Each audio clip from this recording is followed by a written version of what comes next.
Estados Unidos congela el suministro de información de inteligencia a Ucrania solo días después de suspender el apoyo militar a Kiev. Medidas que preocupan tanto en Ucrania como entre sus aliados. ¿Cuáles son las consecuencias? Bienvenidos a esta nueva edición de DW Noticias. Soy Ana Plasencia en Berlín. La CIA confirma la suspensión de ese intercambio de inteligencia con Ucrania, pero dice que es temporal. La medida llega en un momento de máxima tensión entre los presidentes Trump y Zelensky y añade incertidumbre sobre cuándo y cómo se reanudará su cooperación. En su discurso a la nación, el presidente francés Emmanuel Macron dice que la amenaza rusa está aquí y que no conoce fronteras. Macron se mostró abierto, además, a extender la disuasión nuclear de su país, una de las potencias que tiene armas atómicas, a sus aliados europeos. Y Chile y Alemania reafirman su compromiso con el multilateralismo, celebran los acuerdos recién aprobados entre Chile y la Unión Europea ante un escenario en el que prima la ley del más fuerte, según dijo el presidente chileno Gabriel Boric, que junto al presidente federal Steinmeier prometía seguir trabajando en ese proceso de reparación y defensa de las víctimas de la ex colonia Dignidad. Enseguida ampliamos.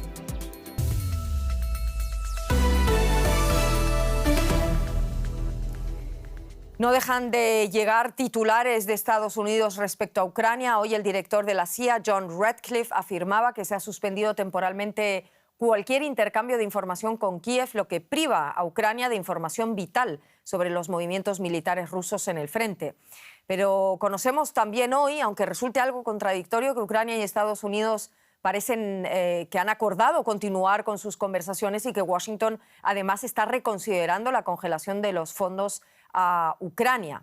Según el asesor de seguridad nacional estadounidense Waltz, el presidente Trump consideraría además levantar la suspensión del intercambio de inteligencia si Kiev presenta lo que Trump califica de medidas de impulso de confianza. La suspensión del intercambio y apoyo en materia militar y de inteligencia se produce, recordemos, solo días después de la tensa reunión entre Zelensky y Trump el viernes pasado en la Casa Blanca. Un golpe brutal a los esfuerzos bélicos de Ucrania. El director de la CIA confirmó que Estados Unidos interrumpió el intercambio de información de inteligencia con Ucrania, una medida que podría obstaculizar la capacidad del ejército ucraniano para atacar a las fuerzas rusas. También los aliados occidentales, incluyendo el Reino Unido, tienen prohibido compartir la información de Washington a Kiev. Estados Unidos limita así aún más su apoyo tras haber suspendido la ayuda militar a Kiev. Estados Unidos ha dedicado más de $64.000 millones a ayuda militar a Ucrania, más de lo que ha gastado Europa. Pero eso fue antes de que Donald Trump asumiera el cargo y antes de su discusión con Volodymyr Zelensky. Estados Unidos suministra cerca del 30% de las armas de las que dispone Ucrania, muchas de sus más potentes. Entre ellas, sistemas de defensa aérea como el sistema de misiles superficie-aire NASAMS, misiles Patriot y baterías Hawk, todos vitales para contrarrestar los ataques con drones y misiles de los rusos. El Patriot es el sistema antimisiles más sofisticado de Estados Unidos y es clave para proteger las infraestructuras energéticas de Ucrania. Pero no es barato. Un misil interceptor del sistema Patriot cuesta unos 3,8 millones de euros y las lanzaderas cuestan unos 9,4 millones de euros cada una. Ucrania tendrá ahora que racionar los suministros que le quedan. Estados Unidos también suministra equipos clave para la lucha por tierra, como tanques Abrams, vehículos blindados Bradley, lanzacohetes HIMARS y obuses. Los cohetes HIMARS han sido especialmente eficaces para permitir a Ucrania destruir arsenales y cortar las líneas de suministro de Rusia. Estados Unidos también proporcionaba armas y municiones más pequeñas, como misiles antitanque Javelin, considerados cruciales para detener el avance ruso. No es solo la falta de nuevas armas lo que va a obstaculizar la lucha de Ucrania. Muchas piezas necesarias para reparar equipos dañados, así como muchas municiones específicas, solo están disponibles en Estados Unidos. Ucrania puede seguir luchando por ahora, pero los expertos militares estiman que los suministros actuales durarán hasta el verano. Washington suspende tanto el flujo de información como el suministro de armamento a Kiev, pero parece que las conversaciones entre ambos van a continuar. José Díaz Briceño en Washington. José, ¿qué motivos da Estados Unidos ahora para la suspensión de un intercambio de inteligencia que es clave para Ucrania a la hora de defenderse contra los ataques rusos?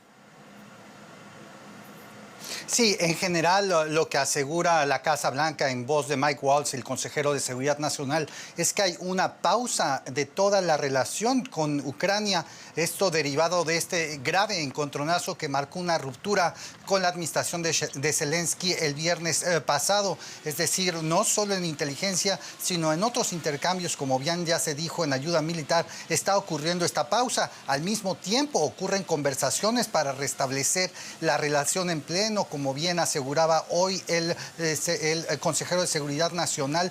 Podría haber resultados prontos sobre el siguiente lugar donde tendrían encuentro, podría ocurrir un encuentro entre las delegaciones de los dos países para justamente reactivar esta relación después de que el propio presidente Zelensky diera a conocer este mensaje el día de ayer en sus redes sociales de que pues aceptaba firmar un acuerdo de minerales luego de las presiones estadounidenses. José Díaz Briceño, muchísimas gracias por todo esto. Un saludo hacia Washington.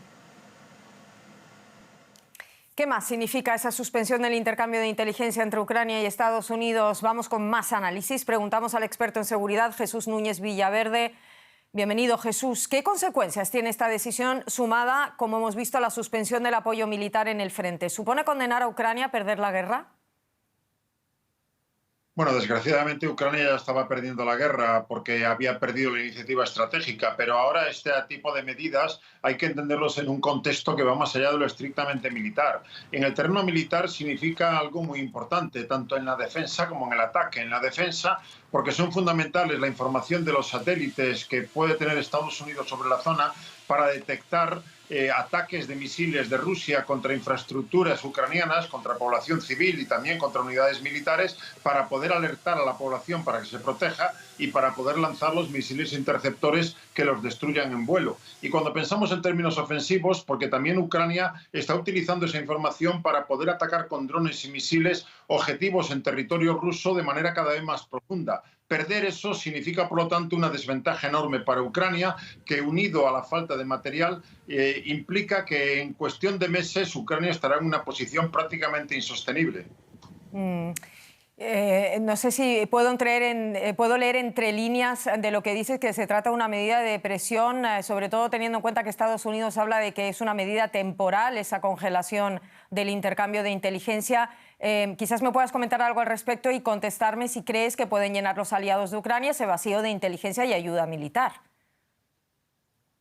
Yo creo que presión es quedarse corto. Lo que estamos es una extorsión, en un chantaje directo por parte de la administración Trump, que lo que busca es doblegar la resistencia de Volodymyr Zelensky a dos cuestiones. Una, el plan que Trump está ya pergeñando con Vladimir Putin, y por otro lado el acuerdo sobre la utilización y la explotación de los minerales y sobre todo las tierras raras que hay en buena parte del territorio ucraniano. Por tanto, Washington está mostrando a Ucrania que sin su ayuda no puede resistir y que por lo tanto está obligado a aceptar las condiciones que Trump ponga sobre la mesa. Desgraciadamente a eso se une que los aliados europeos no están en condiciones de sustituir a Estados Unidos en este terreno y mucho menos a corto plazo, puesto que la capacidad industrial de los países de la Unión Europea que están ayudando a Kiev no da para poder cubrir el hueco que pudiera dejar Estados Unidos. Todo eso, en definitiva, coloca a Zelensky en una posición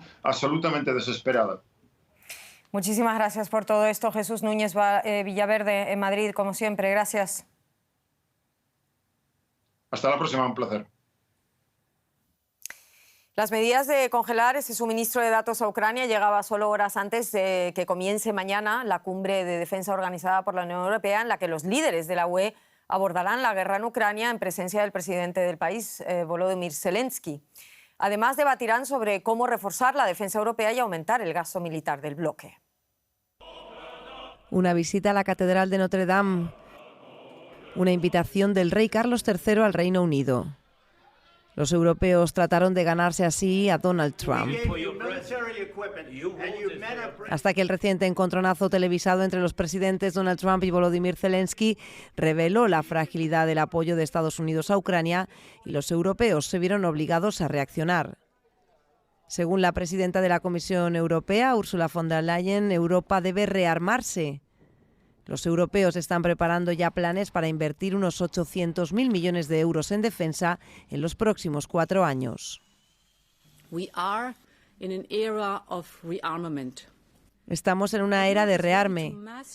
Europa está preparada para incrementar su gasto en defensa, tanto para responder a corto plazo a la urgencia de apoyar a Ucrania, como por la necesidad a largo plazo de responsabilizarnos más de nuestra propia seguridad.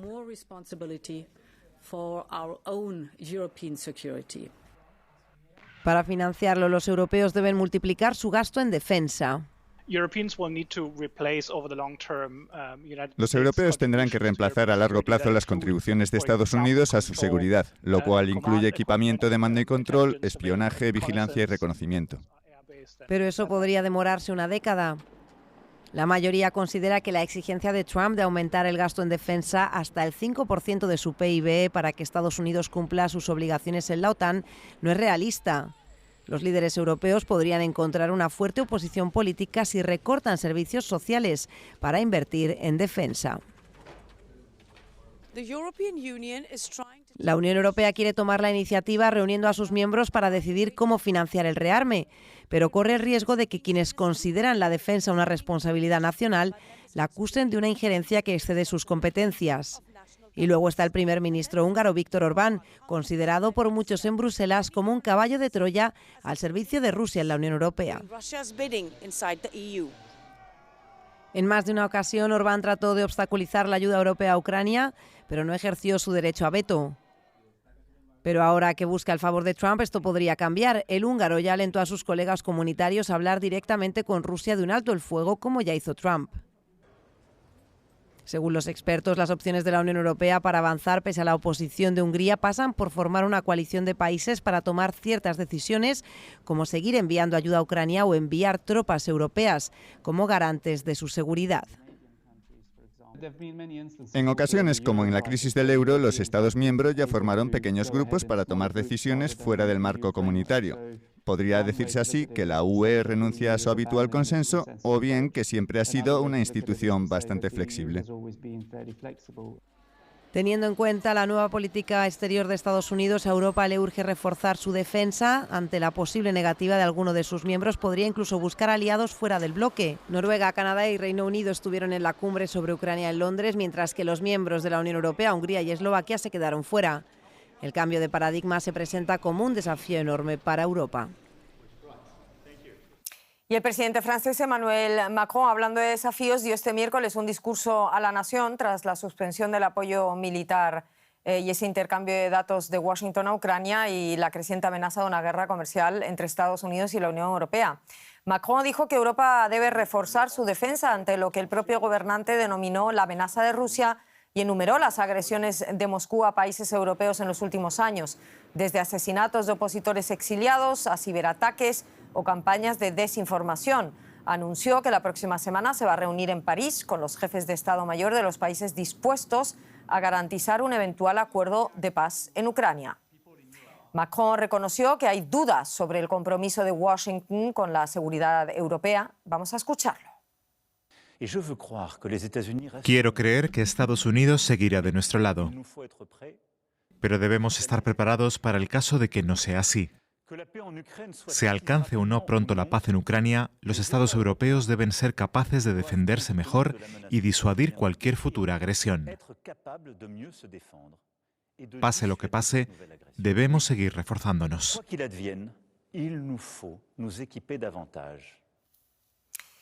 Y a continuación repasamos otras noticias internacionales que también queremos destacar a esta hora.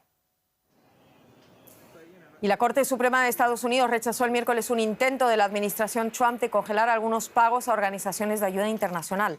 La Corte votó 5-4 para confirmar la sentencia de un tribunal inferior que obligaba a la administración a pagar 2.000 millones en pagos contemplados en contratos aún en vigor. Es la segunda vez que el Tribunal Supremo se pronuncia en contra de una petición de la administración Trump. La Casa Blanca ha dado a su enviado especial autoridad para negociar con Hamás la liberación de los rehenes estadounidenses en poder de la milicia islamista Hamás, considerada terrorista por Estados Unidos y la Unión Europea, entre otros. Israel asegura que fue consultado por Washington antes de que se produjeran esos contactos directos entre Hamás y la administración de Trump. El presidente de Chile, Gabriel Boric, recibió este miércoles en Santiago a su homólogo alemán, Frank-Walter Steinmeier. La primera visita oficial del jefe de Estado germano a este país cierra su gira por Sudamérica tras pasar por Uruguay y Paraguay. Ambos mandatarios abordaron temas sobre cooperación económica, derecho internacional y sostenibilidad. También hablaron sobre el trabajo conjunto de Chile y Alemania en la ex colonia Dignidad, antiguo asentamiento sectario alemán emplazado en el sur del país y usado como centro de detención, tortura y exterminio durante la dictadura de Pinochet. Steinmeier, sin embargo, no se refirió a las reiteradas solicitudes de víctimas del antiguo enclave que denuncian la impunidad en la que viven en el país europeo exmiembros del aparato criminal que ya fueron condenados en Chile. Pese a ello, Boric aseguró que ambos estados seguirán trabajando en el proceso de reparación y memoria que involucra a familiares y víctimas de la ex colonia Dignidad. Vamos a escucharlo. Este lunes anunciamos los detalles del plan de expropiación de parte de los terrenos de Villa Baviera, que incluyen la casa de Paul Schaeffer, el Hospital de la Colonia y las fosas en donde se encontraron evidencias de inhumaciones y exhumaciones de víctimas de desaparición forzada. Este es un paso histórico que debió haber sido antes, pero que lo estamos cumpliendo, y ya que gracias al trabajo junto a ambos estados, uno de los lugares más oscuros de la represión en nuestra patria pasará a ser un sitio de memoria y reflexión. ¿Qué impacto ha tenido la visita del presidente alemán Frank-Walter Steinmeier y ese encuentro con Boric, por ejemplo, en la visibilización y el avance en materia de reparación y memoria? Hablamos en Santiago con quien ven, la periodista Jacinta Molina. Jacinta, ¿cómo se está avanzando en esa creación de un sitio de memoria que escuchábamos a Boric en Villa Baviera y cuál es su importancia para las víctimas y para la sociedad chilena en general?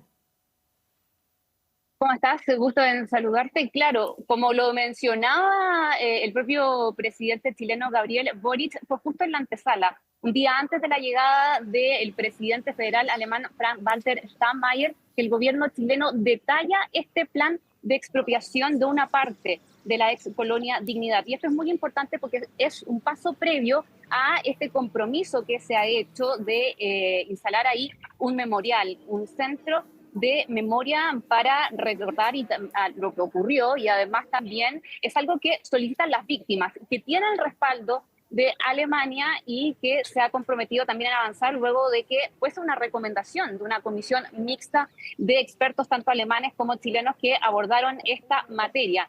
El tema es que no se ha precisado una fecha en la cual vaya a darse comienzo a esta expropiación y posteriormente a levantarse este memorial. Sí ha dicho el gobierno chileno que espera que sea lo antes posible. Hay que recordar que el presidente Gabriel Boric termina su mandato en poco más de un año, así que también hay muchísima expectativa en los próximos meses a cómo ese proceso vaya a avanzar, y además hay que considerar que durante esta semana también un grupo de habitantes de esta zona, que hoy se conoce como Villa Baviera, excolonos, enviaron una carta al gobierno chileno en la cual dicen apoyan la creación de este memorial, pero no están de acuerdo con esta expropiación de los terrenos, porque en ese lugar actualmente hay un centro turístico, y lo que dicen estos habitantes de esa zona es que esto podría afectar sus negocios y sus viviendas, y piden además que se les incluya en las negociaciones en esta materia. Respondiendo a tu otra pregunta de cómo esto tiene una significancia acá en Chile, bueno, este anuncio de expropiación y de memorial es además parte de un plan nacional de búsqueda que ha presentado el gobierno del presidente Gabriel Boric para avanzar en cuanto a tener información de lo que ocurrió con las desapariciones durante la dictadura cívico-militar de Augusto Pinochet, porque hay que recordar además que en la ex colonia Dignidad se utilizó acá este espacio como centro de torturas y detenciones y desapariciones también de opositores del régimen. Muchísimas gracias por todo esto, Jacinta Molina, en Santiago de Chile. Un saludo. Nos vemos. Y ahora pasamos a la economía con Juliana. Y los aranceles, Hablamos Ana, de los aranceles. porque ese es un tema que no nos deja descansar, aunque algunos sí, porque la administración estadounidense aplazó hasta el 2 de abril los aranceles a los automóviles procedentes de México y Canadá. El presidente Donald Trump y el primer ministro canadiense Justin Trudeau hablaron este miércoles sobre aranceles, sin aparente avance en las tensiones comerciales entre ambos países. Para el mandatario estadounidense, los esfuerzos de Canadá para detener el flujo de fentanilo son insuficientes. Para el primer ministro canadiense, el tema del fentanilo es una excusa de Donald Trump, ya que asegura menos del 1% de esta droga entra por esa frontera. Canadá anunció este miércoles también que presentó una demanda formal ante la Organización Mundial del Comercio contra los aranceles impuestos por los Estados Unidos. Y mientras tanto, en México, la imposición arancelaria del presidente estadounidense es recibida con molestia por la población mexicana, harta de sus constantes ataques que esta vez pueden sumir al país en la recesión. La presidenta Claudia Sheinbaum pide unidad ante el desafío y considera que cumplieron con las exigencias de dedicar esfuerzos para reducir el tráfico de migrantes y de fentanilo. La presidenta mexicana abre la puerta a buscar otros socios comerciales, la única alternativa frente al castigo de Washington. También los empresarios de la frontera miran ahora al mercado interno de su propio país. La amenaza ya es un castigo. Los aranceles de Trump impactarán a la economía mexicana y también a su orgullo. La población, acostumbrada al desprecio en el discurso del magnate, afronta ahora con gran inquietud un ataque arancelario que puede sumir a México en la recesión. Aunque el peso mexicano ha resistido con apenas una leve pérdida, se espera que la medida comercial provoque una caída en la inversión y el consumo. A mí me causa preocupación, me causa estrés, me causa desesperanza de que nuestra situación económica pues puede empeorar, ¿no? Miedo y tristeza, porque está tomando medidas muy drásticas hacia nosotros, cuando realmente podemos ser una comunidad que trabaje en equipo. Claudia Sheinbaum ha pedido unidad ante el desafío y tanto el sector empresarial como incluso la oposición han cerrado filas con la presidenta, que ha abierto la posibilidad a buscar nuevos socios comerciales con el fin de proteger la soberanía. Gracias a su amplia popularidad, Sheinbaum puede impulsar un pacto nacional para reforzar su figura frente a Washington, pero no será suficiente dada la gran dependencia económica de México con su vecino del norte, según el politólogo Eric Ruiz de la Cruz. Puede generar una agenda conjunta, una agenda sí nacional, que le permita, pues, insisto, legitimar su postura y sobre todo contrarrestar esta incertidumbre que existe entre la mayoría de la sociedad mexicana. No da por sí sola la respuesta o la postura o el papel de fortaleza con la que pueda llegar Claudia Sheinbaum a una negociación. Ante las presiones de Trump por reducir el tráfico de migrantes y de fentanilo en los últimos meses, México ha multiplicado las detenciones de extranjeros, ha desplegado a miles de soldados en su frontera norte y ha intensificado las incautaciones de drogas. Por eso Sheinbaum insiste en que no hay razón para esas acciones, para una guerra comercial con la que, según ella, nadie gana. En las calles, la gente piensa que el motivo de la decisión de Trump es su odio constante hacia los mexicanos. Ya no es como ser vecinos países, ¿no? Sino que es el personal, ¿no?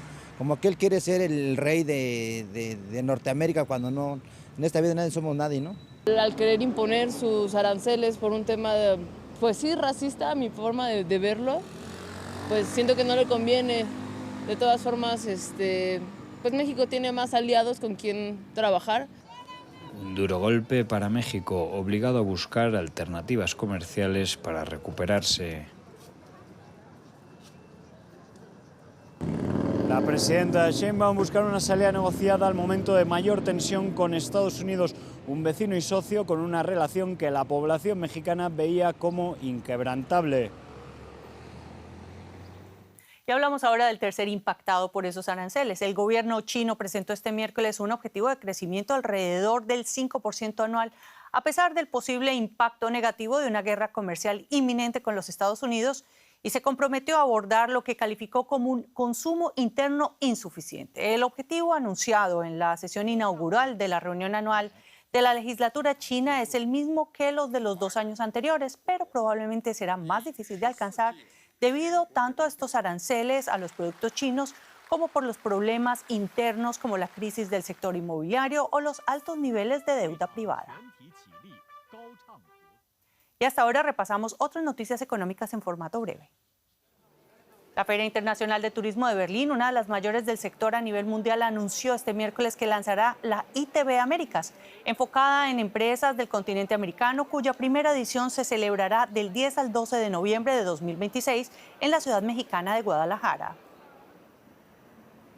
El valor de la acción de Tesla, la compañía estrella de Elon Musk, ha caído un 43% en bolsa desde diciembre. Las ventas de la automotriz se han desplomado debido al rechazo al nuevo papel de Musk como consejero presidencial de Donald Trump en su nuevo gobierno. Los analistas cifran las pérdidas en unos 82.000 millones de dólares.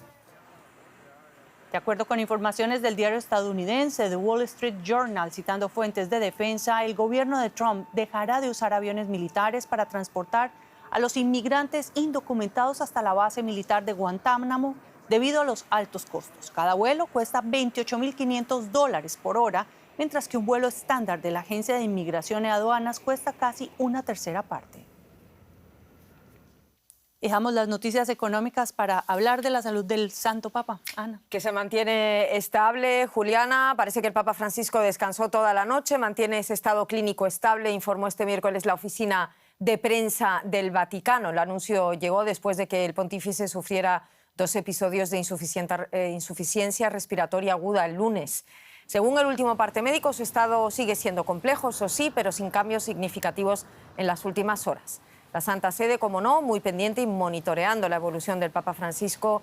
Y es que con la salud debilitada por anteriores operaciones del colon y el abdomen y con evidentes dificultades para caminar, su actual hospitalización, la cuarta y más larga desde 2021, reabre las interrogantes sobre su capacidad para desempeñar sus funciones como líder de los católicos en todo el mundo. El iceberg más grande del mundo parece haberse inmovilizado a más de 70 kilómetros de la isla Georgia del Sur, un refugio vital para la fauna. La masa de hielo, con el nombre de A23A, cuya superficie casi dobla la de la ciudad de Berlín, se desplazaba hacia el norte de la Antártida, impulsada desde diciembre por poderosas corrientes oceánicas. La principal preocupación era que el iceberg pudiera encallar demasiado cerca de esa isla Georgia del Sur, lo que podría haber obligado a pingüinos y lobos marinos a recorrer distancias mucho mayores para sortear el enorme bloque de hielo y llegar a sus zonas de alimentación.